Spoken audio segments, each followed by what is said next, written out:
Kan senang guna NFC. Walaupun kita kat luar dah tak ada masalah dah nak top up kat Touch and Go NFC ni. Kalau tak dulu jenuh nak cari kedai yang boleh top up kat Touch and Go ni kan. Dah lah kena charge 50% pula tu.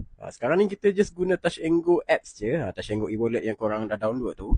Bila nak top up je, korang buka je apps Touch and Go e-wallet. Macam biasa tekan je Touch and Go card tu untuk top up kad Touch and Go NFC korang tu. Untuk top up korang ikut je step yang ada dekat Touch and Go e-wallet tu. So korang just top up lah ikut berapa amount yang korang nak top up kan. Pastikan korang dah scan dulu kad dekat phone dan tekan amount yang korang nak top up. Kemudian proceed lah macam biasa. Macam aku jarang top up banyak, so aku akan top up RM10 je setiap kali. Berapa yang amount yang aku nak guna. So aku dah top up. Bila korang dah letak amount tu, korang scan balik kad korang untuk top up daripada kad Touch and Go NFC tu lah.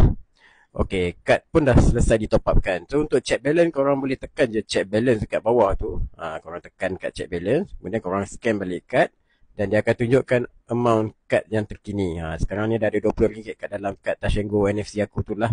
So jom kita try. Kita guna NFC untuk Touch and Go ni.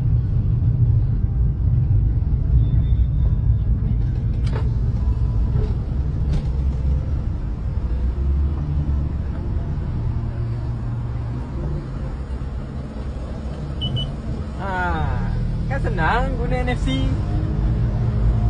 Guna NFC je. Kalau nak dapatkan dekat beg kuning sekarang sebelum habis.